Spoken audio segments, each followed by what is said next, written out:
recorded, and anyone that's not, well, you will all receive the recorded link later on in the week. People coming in. So for those of those who are just joining us, you've just missed our acknowledgement of country, and we're just about to kick off. And I'll hand over now to Paul and Adam from Unity. Hey guys, so good morning. So I'm Paul from Unity. I've got Adam, my colleague that's based in Brisbane. He's also joining this call, so he'll be available during the Q&A session if things get a bit more technical than I'm able to handle. But yeah, very much welcome to this talk. The objective today is really just to give you guys a really nice taste of what is mixed reality. So augmented and virtual reality and I guess all the stuff that's in between. But before I get started, I just want to make kind of an acknowledgement just down here. You know, if you do want to tweet, or if you do want to share it all, it'd be great if you can use the hashtags, you know, Unity3D or Made with Unity. That'd be awesome today. So before we get started, I wanted to actually pay a quick homage to some of the founders of mixed reality. What you see here is Morten Helig's Sensorama, which he actually developed back in 1957. Pretty much a forgotten genius. He created a completely working device that allow you to see stereoscopic VR, including wind and scent and vibration, so all these haptics going on. And that was actually 64 years ago, if you can believe it.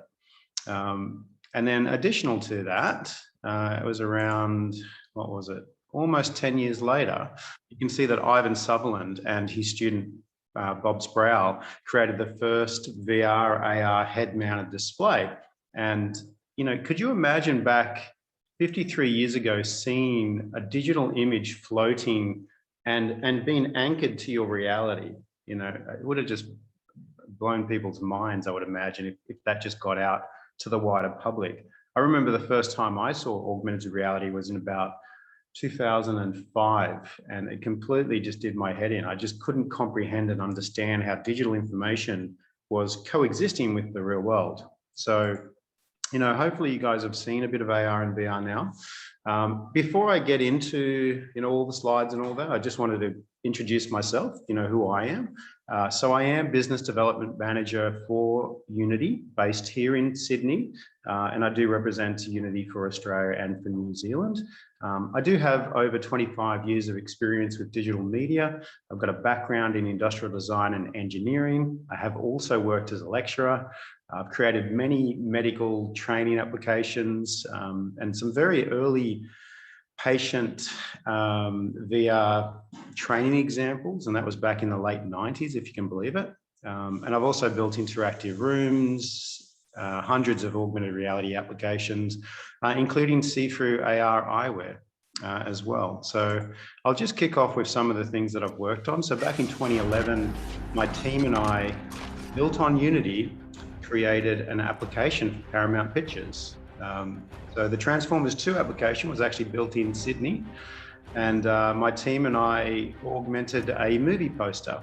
So you could see that you could take an iPhone 4 back then, or an iPad, and you could point that at the movie poster and Optimus Prime would come to life.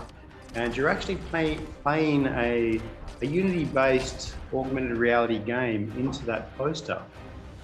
That would unlock a second game, and that second game would allow you to look around and be able to shoot these Decepticon battleships that were floating in your environment. So one of the first AR games of its kind, and I'm proud to say it was built on Unity as well.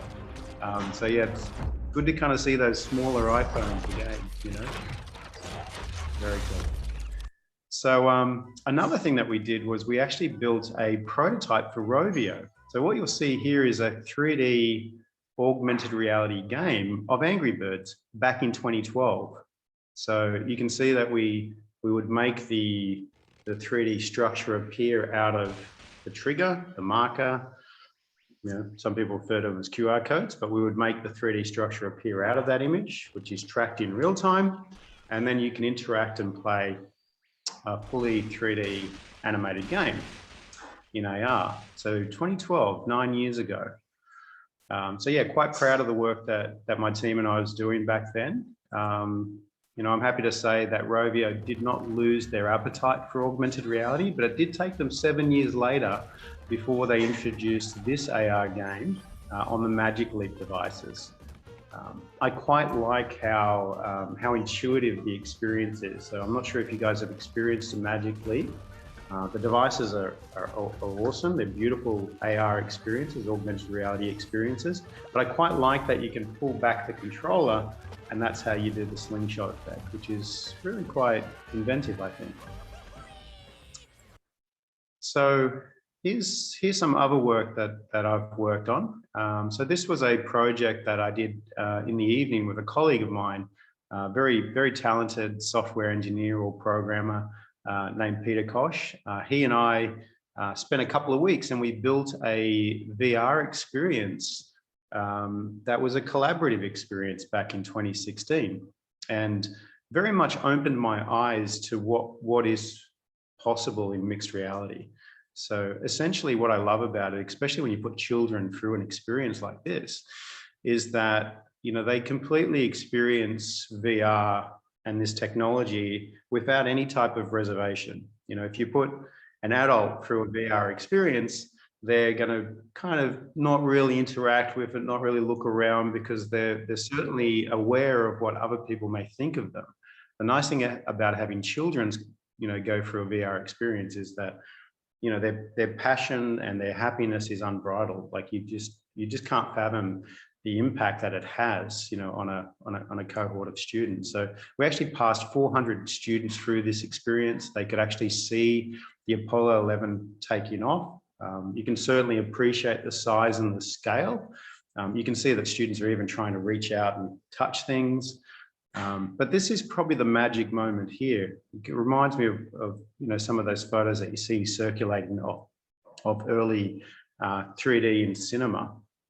But you know what's brilliant when you connect these devices and you create a collaborative experience is that everyone's seeing the same thing at the same time, and that's quite profound. You know, so I do believe that the future of this technology is in collaborative experiences. Here's kind of another slide of it, so you can see some of the work that we did in Unity. We actually created a 3D animated model. We used particle effects in Unity, but then we also used photogrammetry and photo textures to increase the realism of the experience. So again, just some really nice photos of the kids interacting with it. We actually put the groups in groups of 15 to run the experience, and we even had the teacher as a part of this experience. So what we did was we had all these Samsung Gear VR devices networked and connected together so that we knew that this device is that astronaut, excuse me, and this device is this astronaut. So so you could actually turn around and see the person next to you, and you could see when they were looking at you, and you know, vice versa. So yeah, really kind of amazing experience to work on. So so what I want to do is introduce Unity. So Unity is the #1 real-time 3D development platform in the world. It is it's the #1 platform by a wide margin. So I'm going to try to take you through a tour of customer work and how it's been used in various industries. But I'm going to show a video just now to showcase why, you know, it's so incredibly powerful.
So just a quick sneak peek into what you're going to be seeing today, and I'll be talking through all these examples.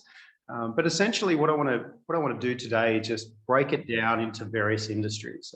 So you can see here that even though Unity did start off as a game development platform, it's so much more now. You know, as a result, we're actually seeing that this power and this transference of real-time 3D is creating like this amazing transformation across all these multiple industries. You know, some of these at a very individual level, such as the use of Unity to plan complex surgeries on pediatric patients, for instance, or in other examples of how the technology can be used to improve operations and maintenance in manufacturing, or to identify issues on a construction project. So, you know, today I'm going to give you kind of a taste of all these various sectors. I will begin with games because that's where really predominantly most of these started. But if you do think of games, you know, and the reason why this technology is used in all these industries now, you know, a game is a real-time 3D, fully interactive experience. And I think that's kind of the key thing here. If you can create interactive experiences across all industries, that's where you've really got the power to change things. So here's kind of another little hype reel, just to show a variety of games that have been built on Unity. Beat Saber there, quite a popular game.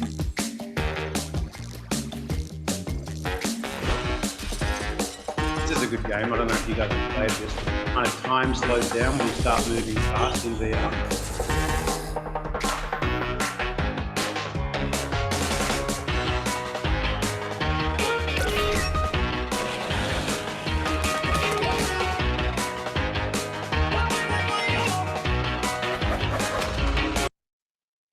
Oh, I'm not sure why it stopped so suddenly. So I might just pause it there. You know, I completely went straight into this presentation without actually asking if there's anyone on this call or during this presentation that does not know what augmented or virtual or mixed reality is. So I know that you can all speak up. If anyone doesn't know what the various definitions are, let me know. I'll take pause now and I can answer that question. If not, or if you're kind of a quiet one, I'll just continue on. So I'll give you like 2 or 3 seconds to speak up and answer. No takers? Everyone's good? Okay, so everyone knows what the difference is? That's good. So let me play this again. So here's a great example of how augmented reality, in this case, allows for the digital content to coexist in its real world environment. So you can see here that it's a perfect mix, perfect marriage, if you want to call it that, of digital and the real world environment. So it certainly takes a child's imagination to another level. What you're probably missing in this experience, and what hasn't been added just here, is the various interactions. You know, imagine if the child could go in there and like tap on that tree and shake it. You know, and by doing that, it drops fruit, and by dropping fruit, you know, it feeds the camel. You know, so you know, essentially, it's a really nice kind of experience to be able to start putting these little Easter eggs in the experience. Also notice here how the digital content is occluded. So the word that we use in the industry is that you're occluding the digital information. So it allows it to look like it exists under a table, for instance, and that things are really converging naturally with the real world environments. I thought this was quite a nice example. So not really a game, but this work by Daniel Beauchamp, if I pronounce his name correctly, you know, is great. He does all these experiments with hand tracking, and you can see really nice kind of hand tracking in a VR headset, and being able to use real-time effects so you can cut a person's hair, which I think is pretty cool.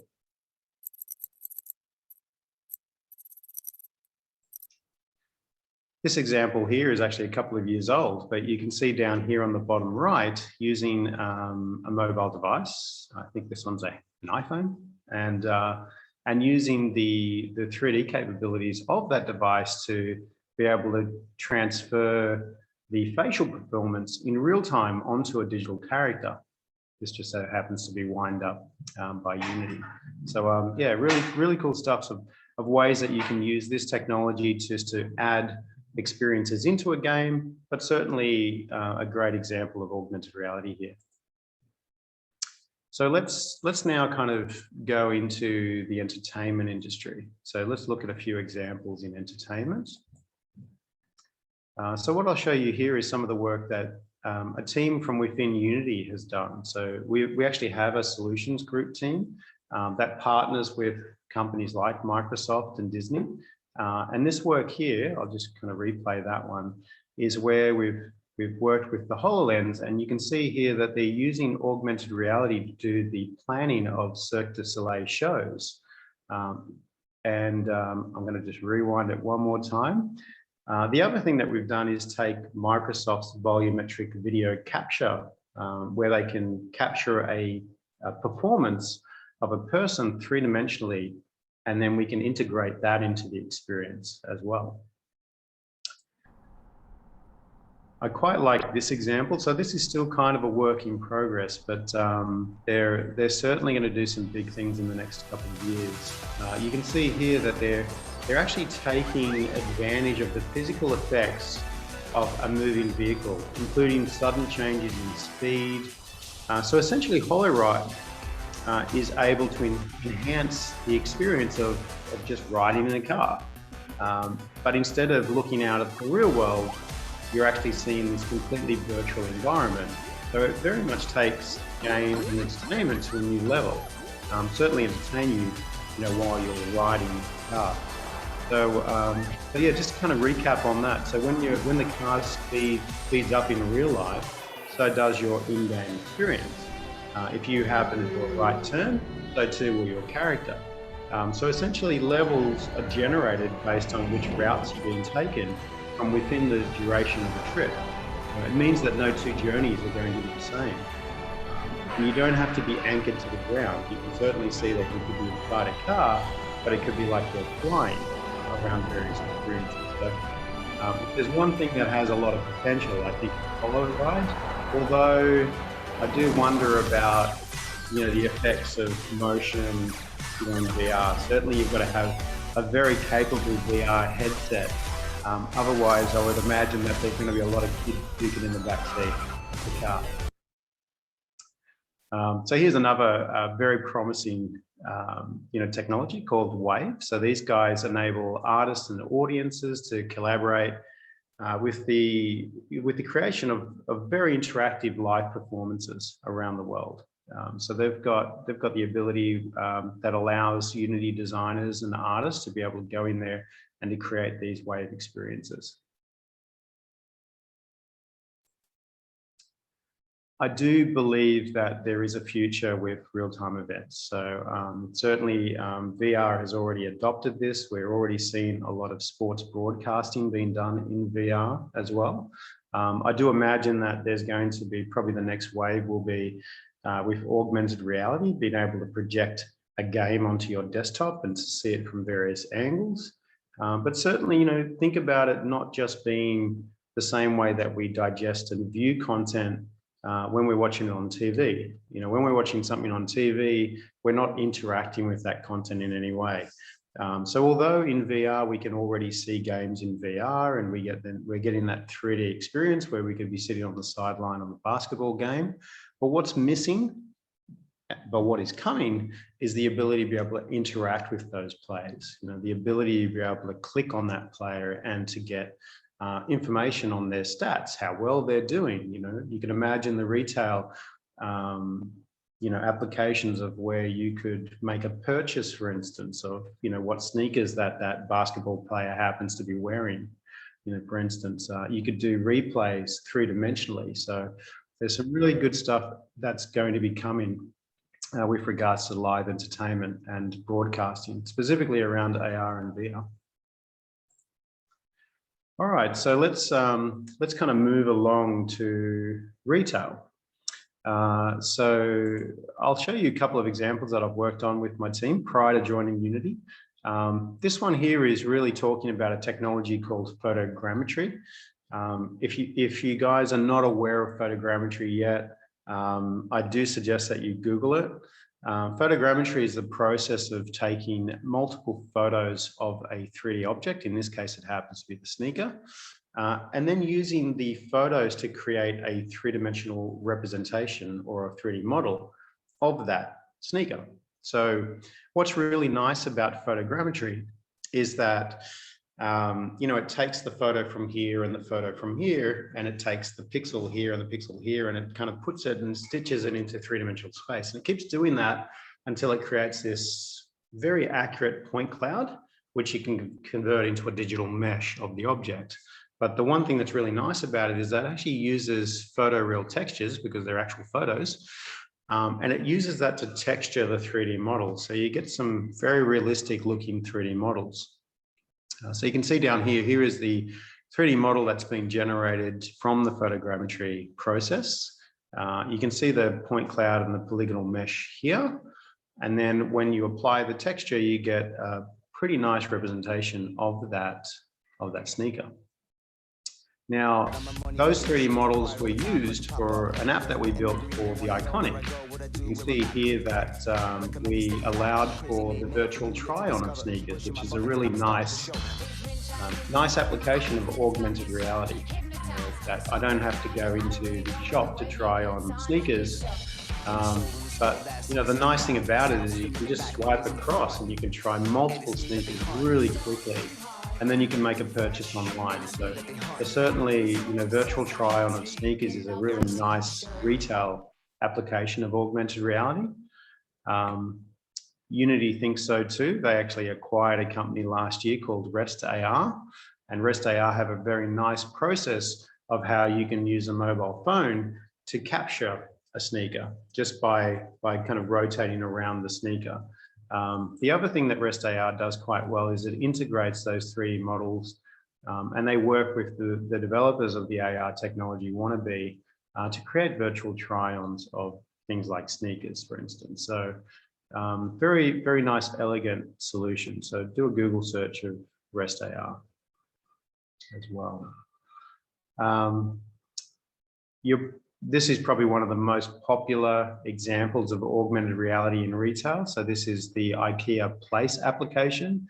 The idea that you can take a 3D asset and you can drop it at scale into your real world, which means that you don't make any mistakes. You don't have to take measurements, which is a really, really nice way to use AR. If you know that I can drop a couch or a 3-seater couch at its correct scale, and drop that into my real world environment, not only can I tell whether it's at the correct scale and can actually fit in that space, but I'm actually seeing it with the rug that's on the ground and the color paint that's on the wall.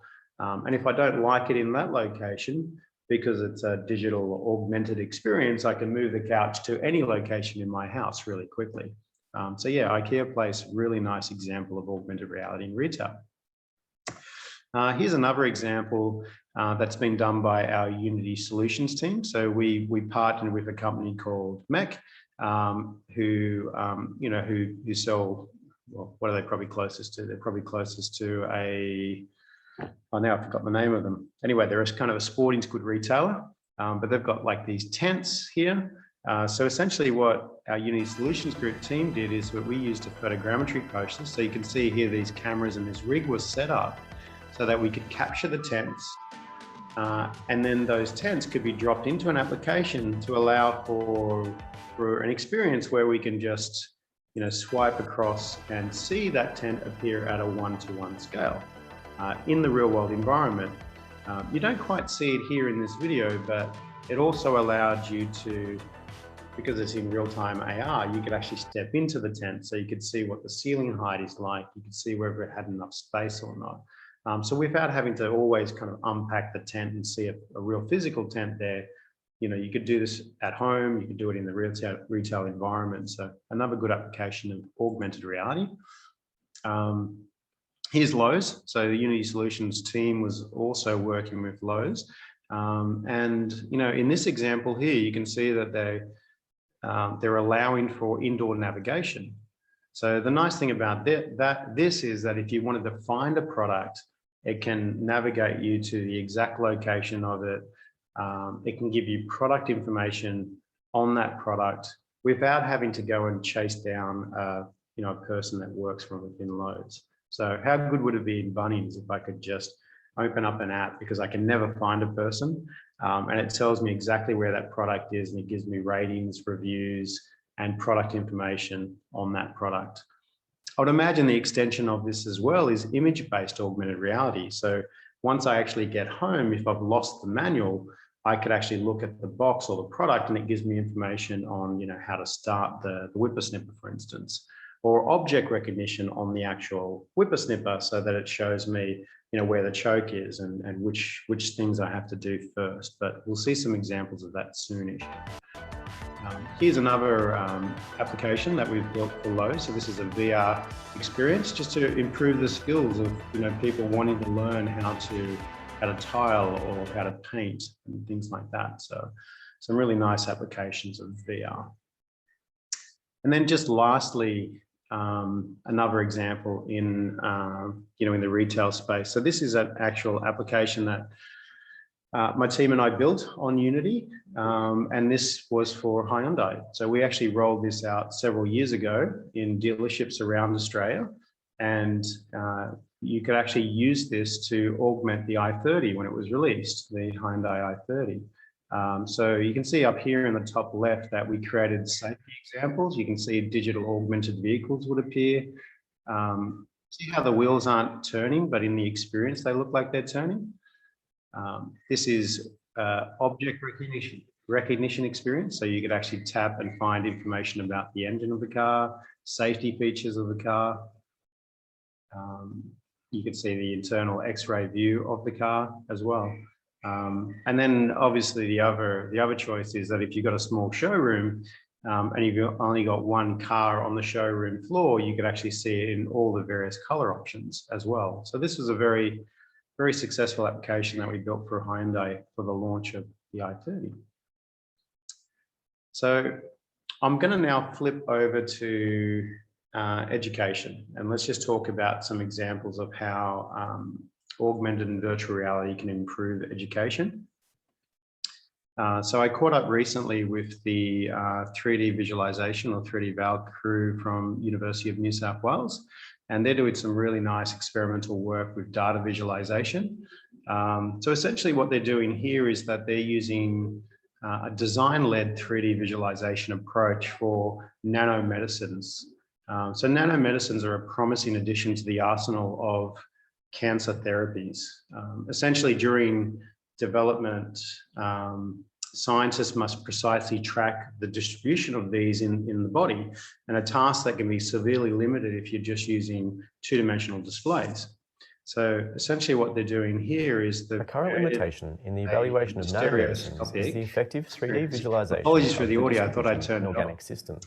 But Our lab has essentially, developed a pipeline and a set of stereoscopic interface interactions to enable visualization allow and interaction people of to PET-CT data in VR. Understand the volumetric Unity data and and the the HTC dispersion of that platform, data from within. We've allowed the user to interact with the data through a floating dashboard. I'll stop talking and I'll let the audio. The dashboard includes features such as a time point slider, which enables the user to scrub through experimental time points, changing the data within the model.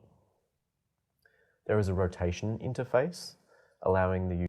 So one thing that I quite like about the approach here is that it's not kind of a pre-canned 3D animated sequence. They're actually utilizing real data, and that data is being fed. They've created this pipeline, so that data is being fed into the Unity-based real-time 3D experience. So if that data changes, then the visualization changes as well.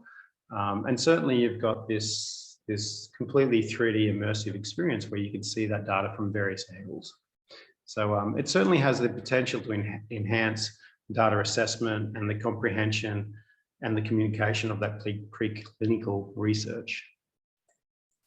So here's some other stuff that they're doing here, and I quite like the approach here. So essentially when cells are represented and these biological systems are represented, they're typically oversimplified. You can see here on the left-hand side that this person's taken a very kind of artistic approach to environment, but you can see here that that Unity released a couple of years back what we call Book of the Dead. So this is a completely real-time 3D interactive environment. So So the team at 3DVal, they said, what about if we use the same approach? So instead of representing our cells in these, biological environments and oversimplifying them, much like this environment is here or this one down here, what if we could make them more complex? What if we could put millions of 3D objects into this experience and very much give people a ground level view?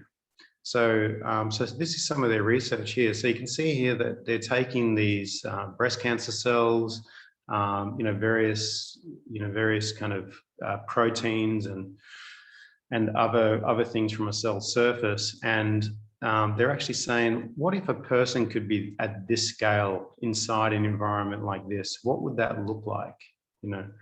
So here's a still from one of their experiences. So you can see here that they've got hundreds of thousands of three-dimensional cells here, very complex. They're using high dynamic render pipeline of Unity, which is really just a fancy way of saying beautiful graphics. Yeah, they're doing some amazing stuff to figure out ways to render this content in real time, because if you were just talking about this as a video game or as a game, how do you render that much content in a game? So they've got a really nice process around that. So what I'll do is I'll show you a real-time capture from one of their PCs, and then we'll show you the VR experience that they've done. So I'm just going to cue up the ominous music here.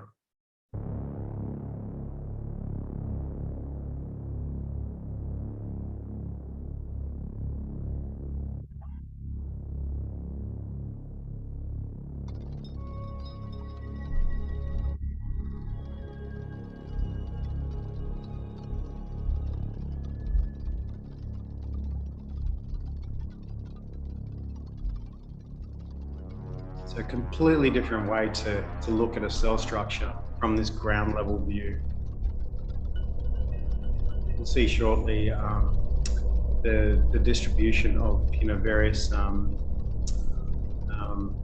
like vaccines. So they're demonstrating here how like a vaccine will come into the body and be absorbed by the cell.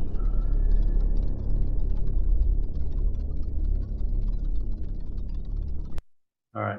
This here is the VR-based experience. So you can see from within VR, same capabilities that you would have in any VR experience. You can teleport around, you can look at things, but certainly by seeing them at a different scale and from this different view, it's just another way to absorb and understand this information.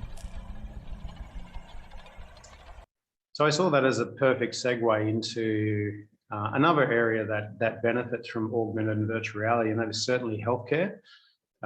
So some of the nice advancements in healthcare and really any industry is that when you start talking about collaborative experiences, we've certainly seen a lot of this be fast-tracked because of COVID, in the world. How do we get various experts around the world to continue to communicate with one another? So certainly, this real-time 3D collaborative experience by Fundamental VR, is a game changer. They've got this nice interaction where they've got this whiteboard, so you could dial in from anywhere in the world and be able to communicate around these kind of medical concepts and the surgeries that are about to be done. Here's another example here where you can have two physicians in the same room. Yep. To get that mallet. So you can see how they're talking to one another. They're able to pass these various instrumentations to each other. And then in VR, actually go through that procedure. Thank you. Now, there's still a limitation, obviously, with hand gestures and whether you actually really feel like you're picking up something, because at the end of the day, in this experience, you're still using hand controllers, or it could be hand gestures, but you're not actually picking up something quite physical. So you're missing out a little bit on that, but it certainly is a very nice way to be fully immersed in the experience, just to allow the absorption of this training exercise.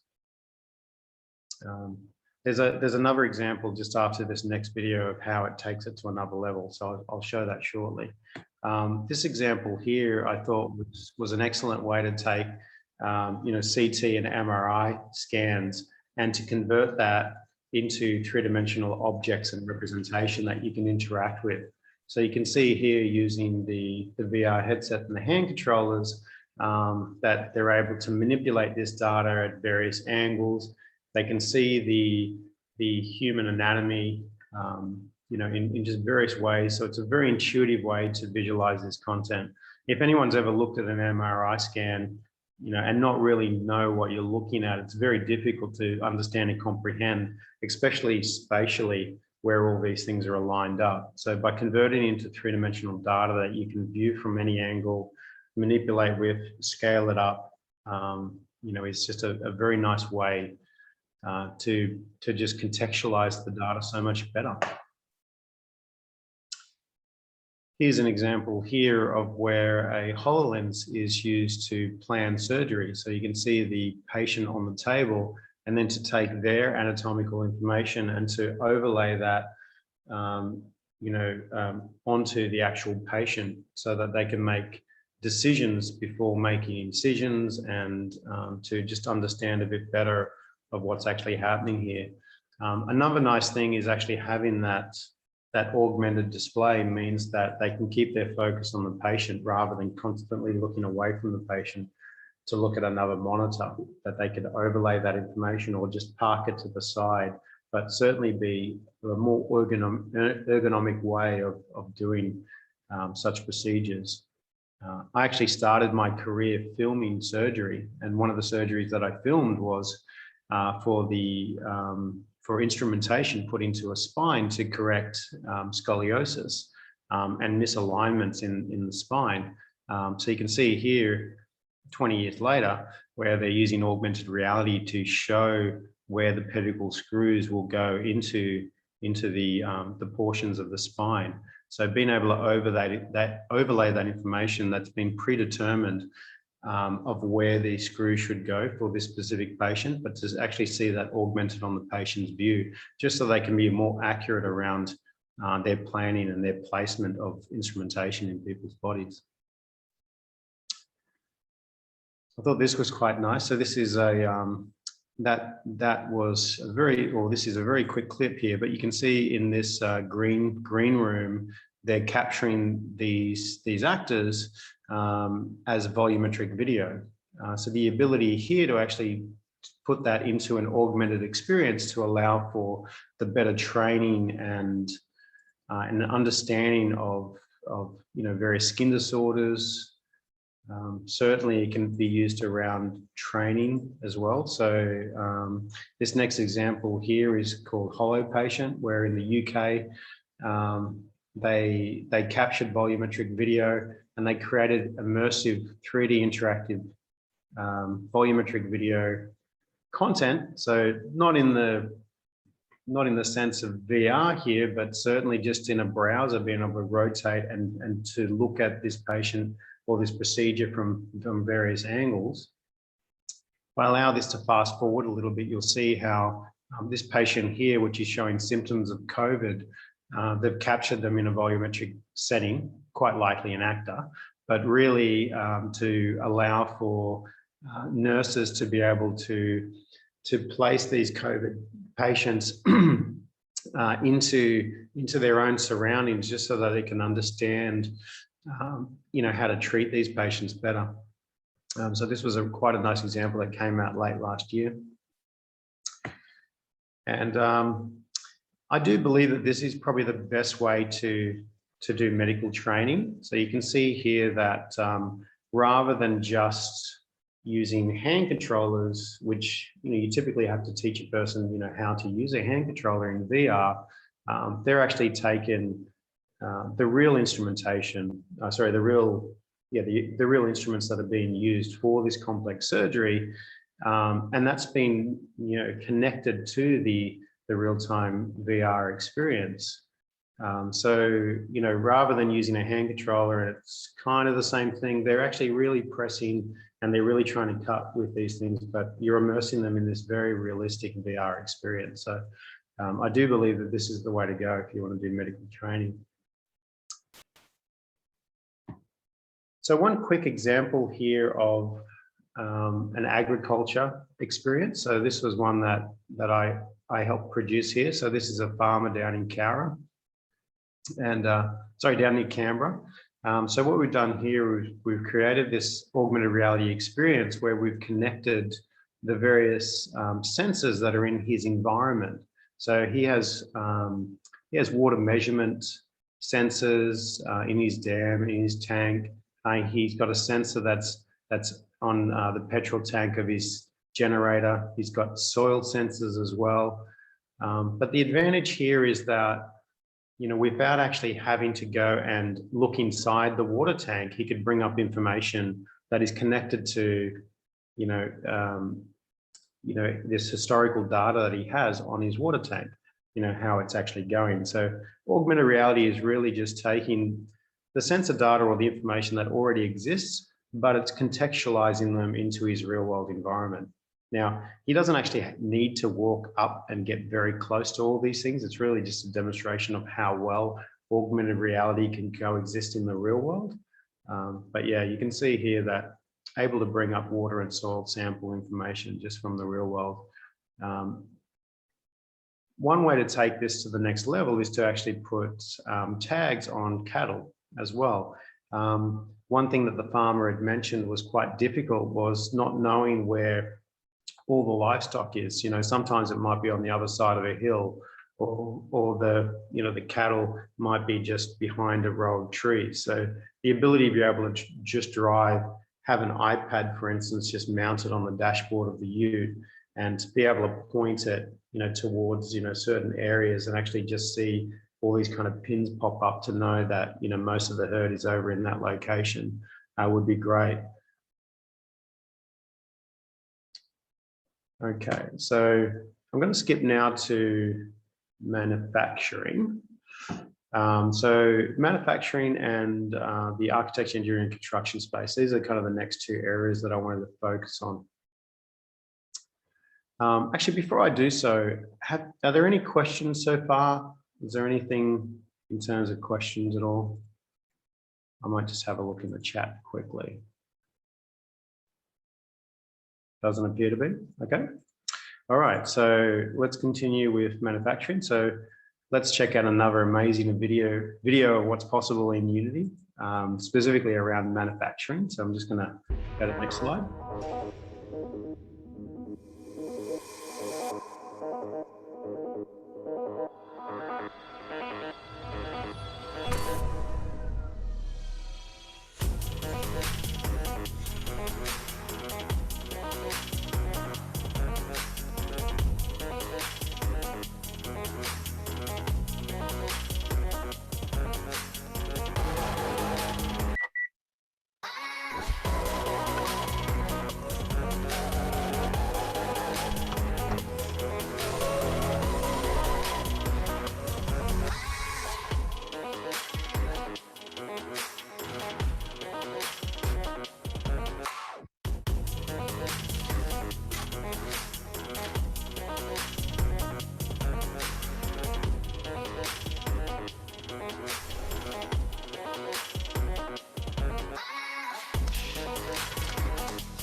So manufacturing, construction, engineering, and architecture are probably the two areas where we see the potential for probably the most growth. If you think about how it can improve operations and maintenance, or just people's understanding of things, and I think it's a huge benefit to those industries. This example here is is probably more of a retail application, but you can see here that Mercedes is using augmented reality to allow people to visualize their cars, in their own environment, their home environment. So they could socially share, for instance, hey, what do you think of this white Mercedes, that I'm thinking of buying? Let's try it with different kind of wheel rims, and let's look at it from various angles. So intuitive ways to open a car door to see inside the vehicle without actually having to go out to a showroom. So yeah, some good examples of augmented reality for a motor vehicle company. Most car companies have actually adopted AR in some respect. But what I want to do here is talk about more, probably larger benefits to the technology. You can see here on the left-hand side is the old way that they used to design cars. And you can see here on the right-hand side, the new way to design cars.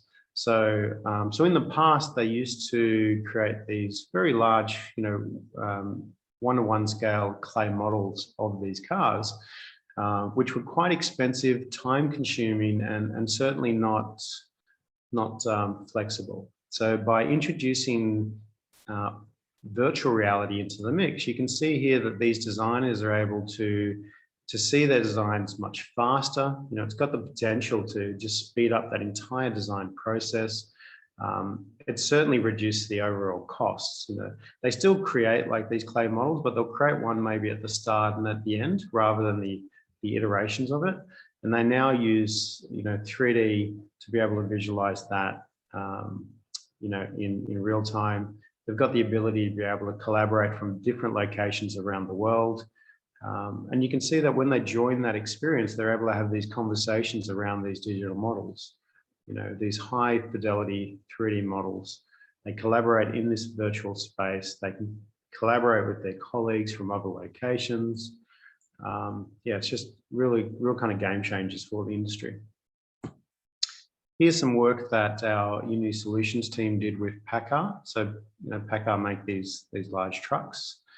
But what you'll see here is that, they're actually using the HoloLens to augment various kind of design considerations of how the airflow will go over these trucks, and they can visualize these effects in real time over an actual vehicle.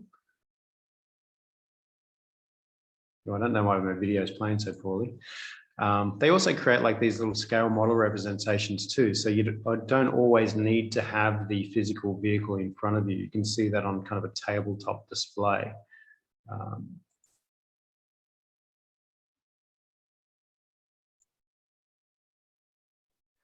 So skip into this next one here. This is a variety of videos here with various applications of how to use augmented reality in training applications, essentially to allow for error-free maintenance and on-the-job training. So this is augmenting the actual IV stand here and the ability to be able to step through various exercises to understand, when you would replace that bag, and so on and so forth. So the advantage of introducing augmented reality into these training examples is that, it very much reduces the skills gap. It enables these training tasks or these maintenance tasks to be completed by employees who don't have specialized training, or knowledge. Improve productivity, so faster time to complete those training and maintenance tasks.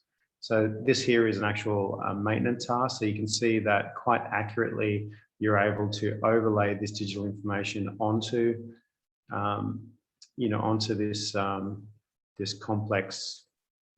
I'm kind of losing words here, but yeah, you get what I'm talking about here. So you can step through examples like that. This complex machine, being able to see those various tasks, overlaid onto the object, it just kind of makes sense, So certainly improves productivity, but the other thing too is it actually reduces the chance of errors as well. So there's less chance of error if you're contextualizing this information onto the actual part, rather than having to look at a manual off to the side and trying to relate that information back to what you're doing. So here's a good example of such training. So you can see here again with the HoloLens, the ability to be able to step through a variety of tasks on an actual machine and part. So you can step through an entire procedure here.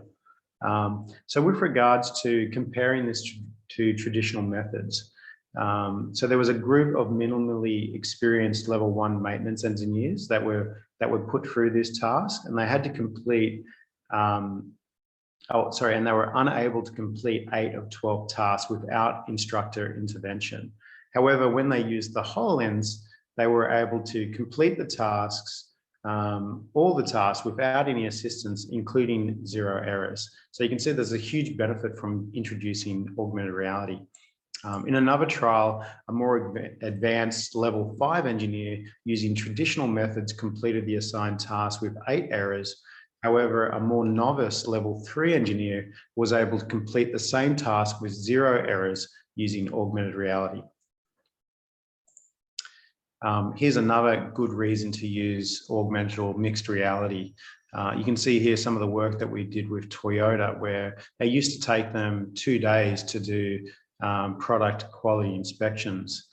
Whereas now, by introducing augmented reality into the mix, they were able to take it down from 2 days to 2 hours. So the benefits in this case were profound. You can see here that they're able to take this digital information and overlay it onto the real world vehicle. So they get this X-ray view inside the car, and they can interact with that content. They can click and bring up more details, see where the connections are meant to be, and then have a comparison with where they really are. Or if they're connected to the onboard diagnostic, they can actually see the actual results of the car on the various kind of network or physical parts of the actual car.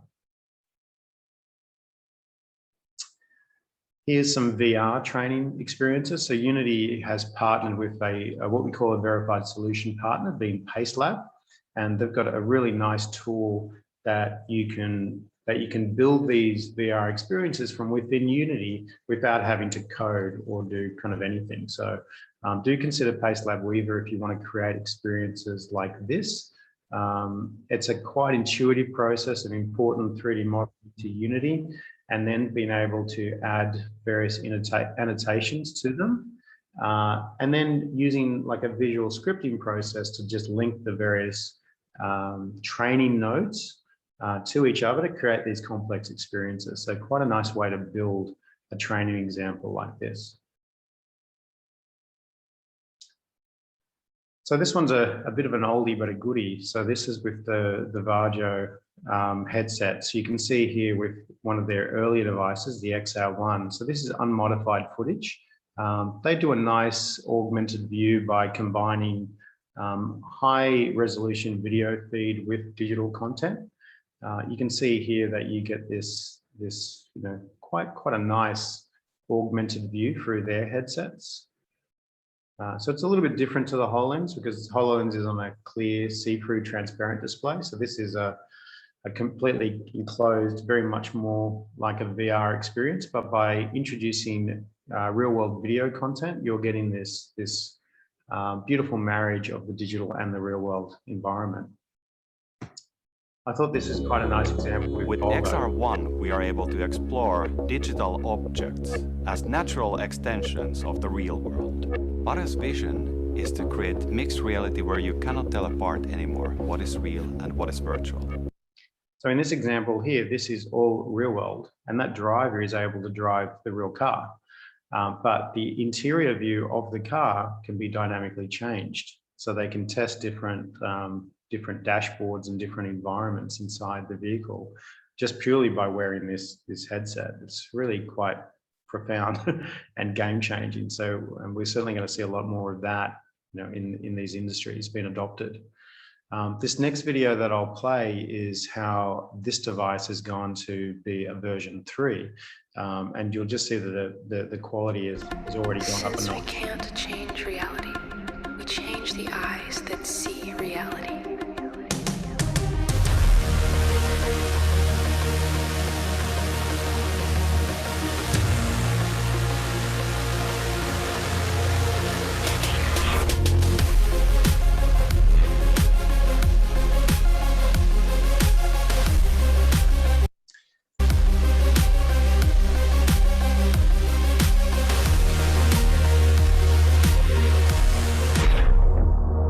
So we just think about that example where, the very spacecraft was floating above her head.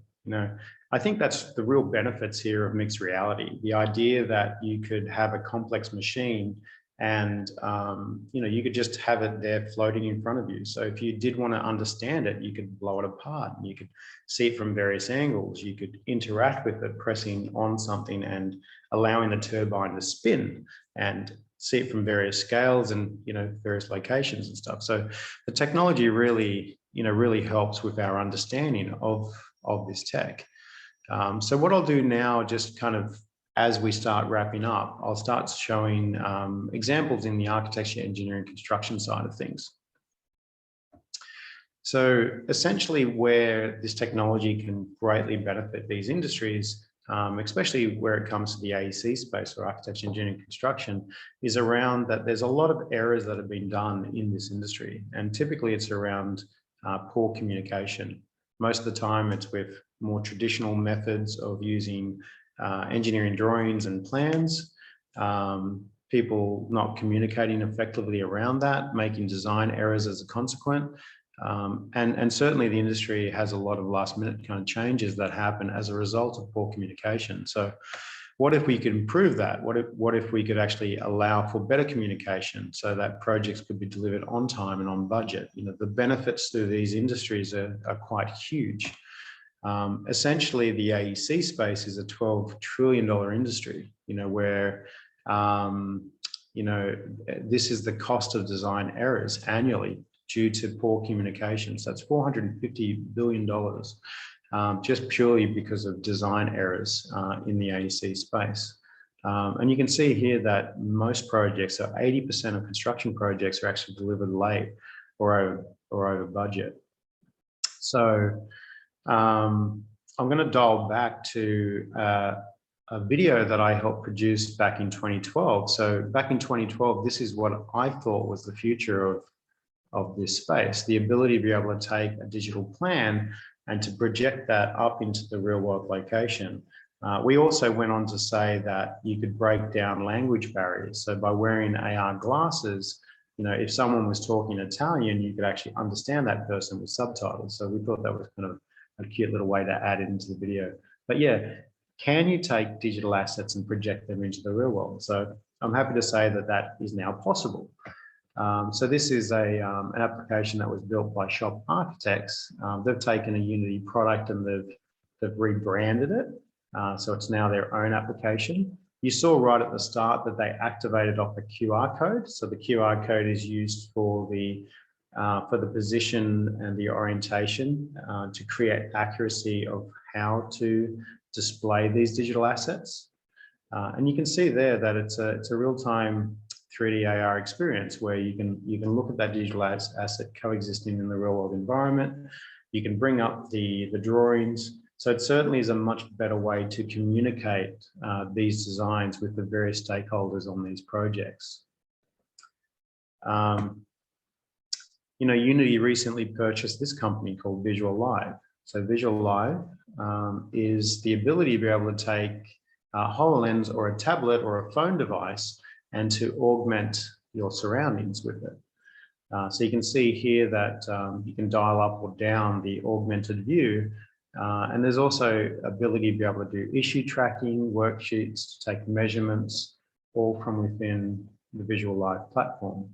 Now, it's very easy to create these experiences when it comes to engineers, civil engineers, and mechanical, and whoever it is that's working in this industry. One problem that they have with Unity is predominantly the core package is a programming tool. It has the ability to create experiences like this, but how do you create them if you don't want to learn Unity? So Unity now has products, much like Visual Live, where you don't have to use Unity. You can just send directly out of Revit or Navisworks straight into an augmented view like this. You can see here that they're activating off a QR code. And they're using that to refurbish the interior space of this location, or to actually see where the various services are going to go inside this building. So augmented reality has a huge potential in this space. You can see here that using photogrammetry, LiDAR, point cloud data, The ability to be able to augment that into the real world location allows you to see behind walls, but also underground. You can see how accurately positioned this photogrammetry view that was captured before they filled in the ground, allows you to see, okay, what's underground if you need to come back and do a repair. You can actually walk around and on top of this, so you know exactly where things are, and what they actually look like.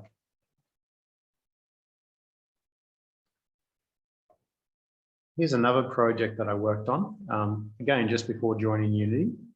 So this one here was where we were taking those engineering drawings, which the Department of Transport and Main Roads would actually walk out and show to farmers. Apologies for the video. They would talk to the farmers and say, I'm just going to pause that. Actually, if I go back, I'm just going to go back and show you again. So they would go out with drawings like this, and they'd typically drive about 30, 40 minutes to get out to the farmer's location. And they would say, look, we're going to be widening the Bruce Highway. As a consequence, we're going to have to take, a portion of your land back. Obviously that conversation is quite distressing for the farmers because they're going to lose some of their land. But then they start asking questions. They're like, well, how's that going to affect my operations? I've got like a water tank over here. Is that going to be on the new side of the fence or the old side? So they ask a lot of questions. And the problem is with a drawing like this, not only is the farmer not comprehending size and scale and kind of how that affects their land, but even the people that are talking to them can't say with any accuracy, whether that's going to be affected or not. So they typically drive all the way back to the office. They ask a team of engineers, and it takes them about 2 weeks to come back to the farmer with any answers. So what we're able to demonstrate here using augmented reality is if we can take these drawings and if we can scale them and the 3D content up to a one-to-one scale and project it into the real world environment, then it means that you can have much faster communication with these stakeholders.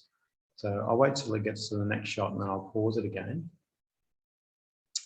So what you see here is that we take that digital information, we're overlaying that into the real world, and this is showing where the new boundary is going to be. And this kind of transparent blue area here is, the area that's going to be taken back by Department of Transport and Main Roads. You'll see shortly that there's a farmer over here on the left-hand side has just asked the question, well, how does that affect my irrigation line? And these conversations that would typically take a couple of weeks, we're able to walk up to the irrigation line and say, is this the irrigation line that you're talking about? So you can see it here in the view. And then we can show them in real time, we give them answers in real time. Well, here's where the boundary is going to be. And unfortunately, your irrigation line's on the wrong side of the fence, or the old side of the fence. So conversations just happen incredibly fast. You don't have to wait 2 weeks to get back to that stakeholder and you can move on. So here's another nice example. So this is with a team that we've got a great relationship with that's based out in Perth called Sentient. So they're doing some great work with hand gestures here. So you can see using the latest generation of the HoloLens, they're able to project these, these large kind of assets into the real world environment, and then able to have a look at it from various angles and make determinations whether it fits in that space. Is it going to, can we actually put this large machine in this space, and how is it going to look in that environment? This example here is a nice VR one where they can utilize this for the planning of mines. You can see here that they can move their digital assets around. They can have collaborative conversations around it. You can see here that they can actually go in here and draw on the environment, so they can just have better communication, around that project. Here's a VR training experience that was produced. So you can see here they can step through complex VR training examples.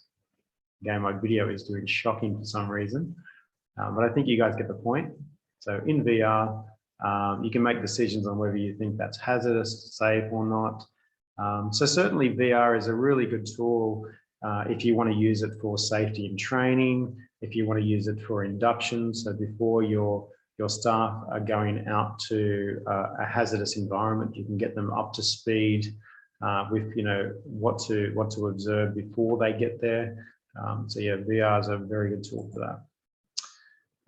Here's another example here. So this is for all the home builders out there. You can see here, so that was me just in front of Circular Quay, but we were able to project the floor plan at a 1-to-1 scale into the real world environment. Not that we were building this house out the front of the Museum of Contemporary Art, but the nice thing is that you can very quickly place these digital assets into the real world, so you can actually see what it's going to look like. You know, if I'm standing here in the front yard, what would that view look like in real time? This is one of the benefits of choosing augmented reality over virtual reality in this regard. It's certainly more portable. You saw that we could just activate these experiences off a mobile phone or a tablet, but the contextual view that it provides is something that you can't get with a VR experience unless you bring that real world environment into the VR experience. So you can see that we can actually walk into the house untethered.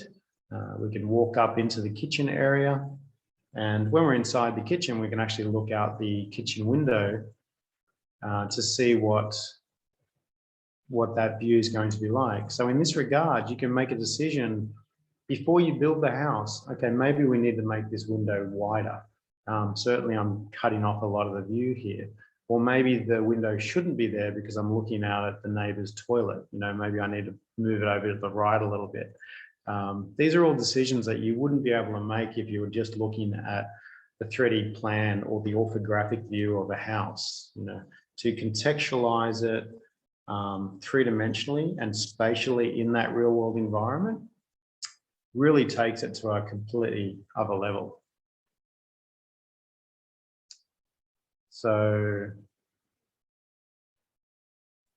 let me go to the next one. Unity Reflect Review. So I just want to introduce a new product, well, relatively new product. It's been out for about a year or so, but it's just gone for a recent upgrade. It's called Unity Reflect Review. So I'll just play the video, but very much it's a very easy way to take 3D content out of Rhino, SketchUp, Navisworks, Revit, straight onto a mobile phone device into VR or AR. So it's a very fast way to do it. Is a solution for architects and designers that facilitates collaborative, immersive design reviews between all project stakeholders in a single shared environment. Bring your design to life in augmented or virtual reality. Everyone sees what you see, so everyone is on the same page. And share data from whatever design tools you use. Connect your teams wherever they are on whatever device. Better feedback equals better buildings. Discover Unity Reflect Review. So that's where I've wrapped up my presentation, but it's certainly time for questions. If there's any questions, I've also got Adam Single, who's actually doing a workshop tomorrow, and I've got kind of a slide on that shortly. But Adam will be joining me as well. Any questions on any of the content that I've shown, now's your time to ask.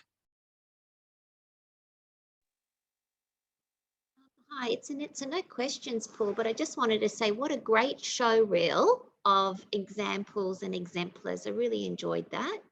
Cheers, thank you. Yeah, and the only other thing I was going to mention, because you made a comment about mobile apps and their accessibility, is you know, so I'm with TAFE Queensland at Brisbane, and we've tried to onboard a range of technologies with our educators in particular, everything from Oculus headsets to now we have a Matterport, etc.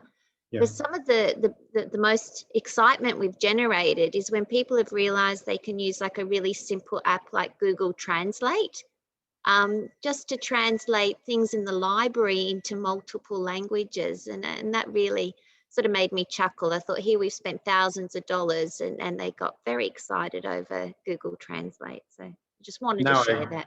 Yeah. No, I agree. I completely agree. You know, there's, I think Shazam is another, you know, elegant example. In essence, you're kind of augmenting when you listen to music. You know, it's just, let's just take a little kind of piece of music and let's identify it. you know, at the core of what augmented reality is, it's really at understanding something that you're typically looking at, but, you know, the same, I guess, aspect of augmenting something is that you could augment that smell or that kind of texture or something, you know. So it doesn't always have to be a fully 3D interactive experience that we're augmenting. It's really just, you know, how do we take that information? How do we augment it? How do we change it to another level? So yeah, I really appreciate you bringing up that example. I don't think we need to overcomplicate things too much. You know, the best solutions are the ones where you're taking something and you're just doing it better with technology rather than just making it cool. You know, there's plenty of AR and VR experiences out there where, yeah, they're pretty cool to start with, but they have no longevity because there's no way to update the content or to keep it fresh or to just keep it relevant, or is it actually improving what I'm doing, or is it purely just a gimmick? And there's a lot of gimmicky stuff out there. You know, but when it comes to industry, I think there is some very real applications of the technology. You know, if you can use the technology to better train surgeons or critical care nurses on how to do these procedures, and that's an amazing win. You know, if you can use the technology so that we just improve and we reduce the errors, you know, on those surgeries, or even just purely, you know, I've got a complex machine in front of me, but rather than have my trainer who's going to get exhausted taking people through a class constantly, if we can augment that, then I think there's a huge benefit there. There's a project that I worked on. I can't say, unfortunately, the client, but they have, you know, they were going through this training experience where they would bring like 10 or 15 people for a room. They'd show them a PowerPoint, a couple of videos, but those people would then leave and try to put two and two together. And they got most benefit from purely just having the trainer present, not from any of the slides or any of the other stuff that they did. So one thing that we did with that company was we actually put the trainer in front of a green screen, and we created well, it's not really a hologram, but we, you know, most people kind of refer to it as a bit like a hologram, but we introduced that person in a VR and AR experience so that we could scale that trainer. That trainer could be present 100, 500 times and not get exhausted, not have to fly around Australia to deliver this training. And we would intersperse that trainer's green screen footage with 3D models so that they could project it on a tabletop or grow it to one-to-one scale so they could walk around these trucks and really understand the consequences if they didn't tie stuff down on a truck properly. You know, what would happen if it fell off the back of the truck and killed people? So there's certainly some real benefits to use this technology, not purely in just the deployment, because you don't have to fly these experts around Australia, around the world, but also that people understand the information so much better when they can visualize it at scale and, you know, and in the real world environments. You know, they're really game changers for the tech. Yep, great points. So thank you. Yeah.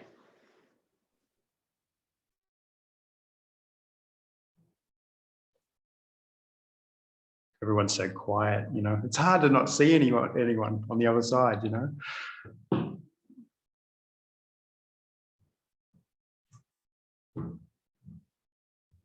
Did you want me to revisit any slides in particular? Was there's something where maybe I could have explained it a bit better? I can certainly go back to a few slides and talk about them in a little bit more depth.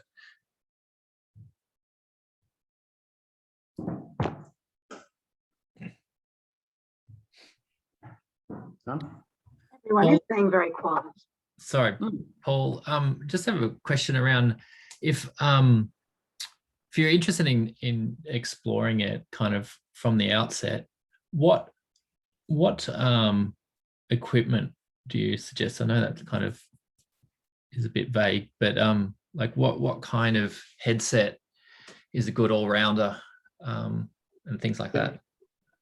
Yeah, I always like to kind of ask the question of in kind of which type of application that you want to do, but I'm going to even dial it back a step further because I know that there's a few students on the call as well.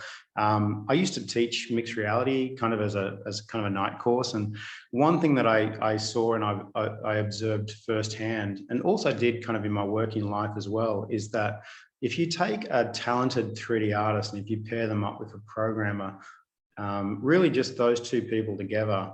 You know, sometimes you have one person that's talented in both, but usually it's kind of two. 3D artists, they can focus on the 3D content, and then a programmer that's able to take that 3D and to utilize a tool like Unity to really build complex interactive experiences.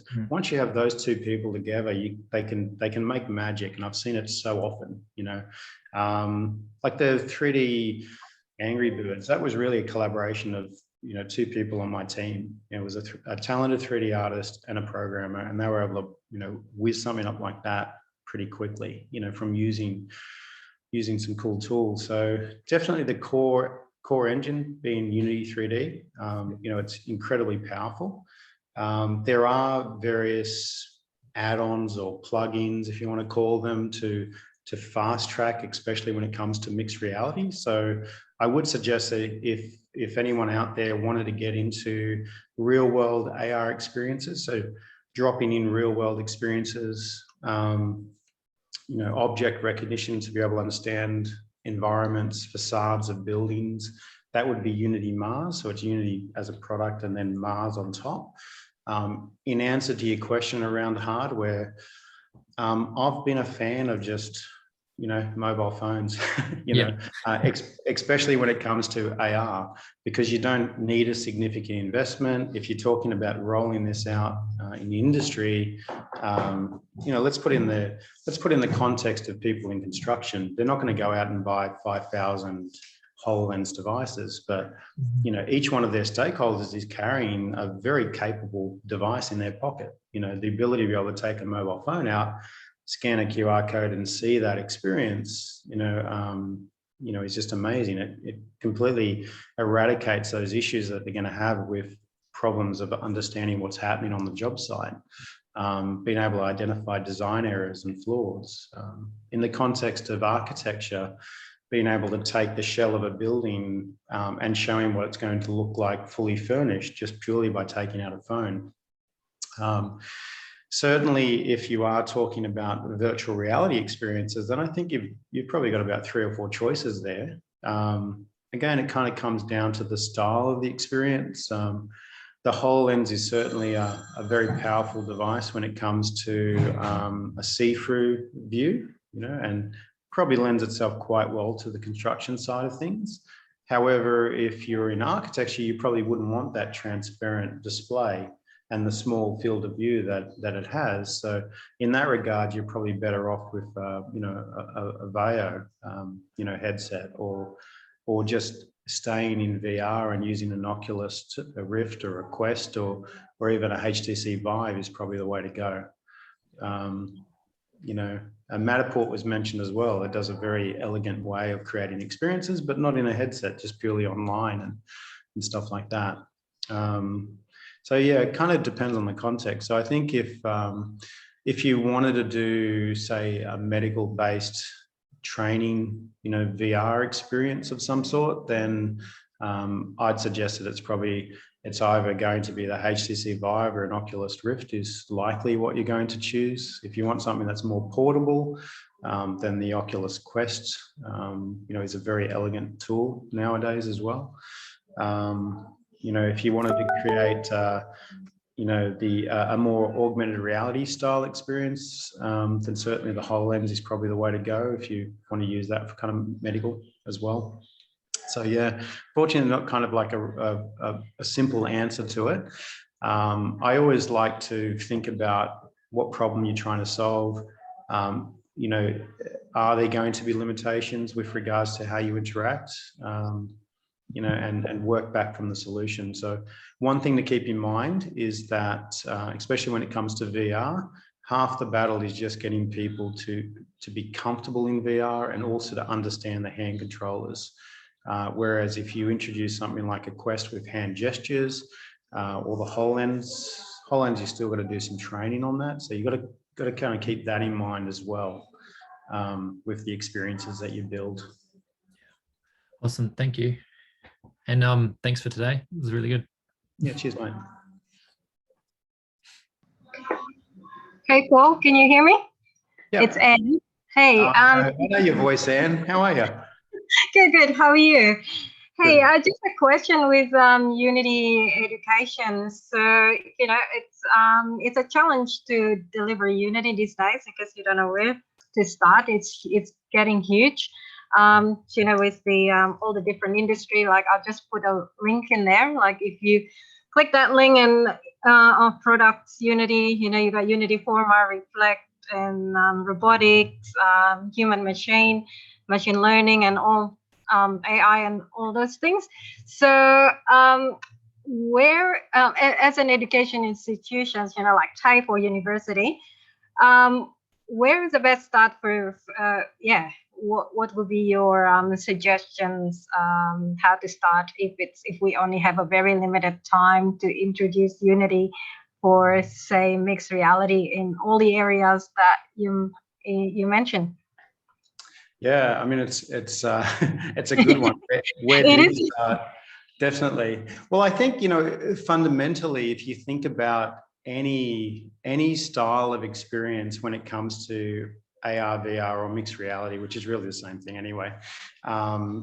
Fundamentally, it's around usually it's an understanding of spatial or 3D content. So I've often found, especially when I was teaching mixed reality, the first couple of weeks is really just about getting people comfortable with the software. You know, when it comes to Unity, Unity is predominantly a 3D tool. You know, so once you get students or just new users comfortable with how to navigate Unity and understanding that it is a three-dimensional tool, that you can bring 3D objects into that mix and you can move them and look at them from various angles. That's probably the start. The next thing that you add into the mix before you add mixed reality into the mix is, okay, now that I've got this 3D object, what can I do with it? You know, do I want to be able to click on, let's say it's a machine, you know, do I want to click on it and to explode it? You know, do I want to see the various parts of it? And if I do that, what's the next step? Is there animation? Am I animating the turbine spinning? So before you even getting into mixed reality, augmented or virtual, you really want to make kind of a decision on, okay, what interactions are there? Because, you know, I guarantee you if your students or if new people that are wanting to develop these experiences are just purely making a 3D object hover in AR, or if you get into VR, you're just inside the environment and you've got nothing to do, then the experience has no life. You know, it won't have any longevity. So you very much want to teach those fundamental tools to start with. You know, how do you bring in the 3D content, regardless of the type of 3D content? Hence why we've got, you know, products like Pixie that allows you to bring in various products like that, including point clouds. But once you bring that in, what interactions do you add into the mix? And that's before you even put the, I like to call it a lens. It's almost like you put the lens over the top, that I can now view it in AR, or I can view it in VR, you know, or I can even just view it on a device, you know. And once you start thinking about, okay, I'm going to take this 3D interactive experience that I've created, now I'm going to view it in VR. The way that you engage and you interact with that is going to be slightly different to the way you interact with it in VR. It's still going to be the same, but you kind of fork off a little bit, you know, because if you're in VR, you're typically using hand controllers or hand gestures, wherever if you're in AR and if you're on a mobile phone or a tablet, then it's like, you know, touch gestures on screen. So it's a little bit different there, but the fundamental experience is the same. Now, and that's probably again where you fork, you know, you kind of think, okay, I could build all of this just in the core engine of Unity, but do I try to fast track some of this stuff? So that's where I would suggest, you know, cut some corners if you can. Don't reinvent the wheel, because there's a lot of stuff that's been done out there. So if you do want to get into real world augmented reality experiences, then Mars is the way to go. So you've got Unity and Mars, and then that'll allow you to just focus on the experience, and you don't have to do some, you don't have to do the really heavy coding to get that working. If you want to create VR training and deploy that for 30 people, then I would suggest one of our verified solution partner products, which is Weaver. Just means that, you don't have to build everything from scratch. You can just focus on building the interactive experience. That's probably the way to go with it. But of course, there's also, TAFE Queensland. They're doing an amazing job of teaching, XR and mixed reality and all that. And here's Anne, here you are. So if there are any questions of the audience about where to learn mixed reality, then certainly, hit up these people. They're wonderful people. Thank you for that, Paul. And I'm glad you actually gave the same answer that my students asked me, because I could see some of them there. Otherwise, I could be in trouble for teaching them the wrong things. Yeah. So I said to them, yeah, the shortcut is the go for, like if it's already invented, like you said, there's no point of try to recode that from scratch. You use the plugins, right? Because that will take time. I've seen it firsthand, students that I've taught with mixed reality, I've seen them spend so much time on just like the littlest thing, and they lose track of what the solution is that they're building. They start off with this really kind of large vision in mind, that they want to create this, magical place where you can go in there and interact, and you can collaborate, you can do all these wonderful things. And then, when the time comes for them to deliver that project, whether it's schoolwork or whether it's actually for industry, they've cut so many corners and they deliver something that's, well, it's not subpar, it's still amazing to the industry and who they're delivering it to, but it's in their own heads, it's not what they wanted it to achieve. So in that regard, try to keep your focus on building the experience. I think that's the core here. Don't get bogged down and weighed down with complexities of, this is not quite working, I can't quite get that interaction in, and then I need to pause my development because I need to figure out like how this will work or how that will work. Sometimes you have to do that, because if you're doing something that's never been done before, then obviously you need to put that hard effort in. But, if it has been done before, leverage various plugins and tools that are out there. There's a wealth of Unity developers around the world. Adam, there's a Discord that we've got. Adam's quite prominent on that Discord channel. So if you do have any questions there, make sure you register with our Unity Discord for this region. There's a good community of developers already there, and our field engineers are in that channel as well, so they can give you answers.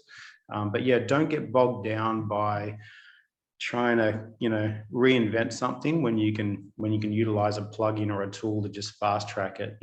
The time that you'll waste trying to reinvent the wheel will just mean that you'll compromise your experience overall, I would imagine. Okay, thank you, Paul. And that will be a good tip for, I can see Adam Fletcher there from Southern Cross. Exactly. The UX. Yep, and I've just joined the Unix Discord. Well. Thank you. Hi, Adam. Hey, Anne. Got a few tips. All right, thank you. Thanks, Anne. So yeah, you just a nice plug for Adam. So you just heard Adam on the call. So he's one of our talented field engineers, and he's going to be conducting a workshop tomorrow. So you can see here from 9 to 12, and then from 12:30 to 3 tomorrow. Obviously, if you're down there on the ground, Adam will be there doing it in person.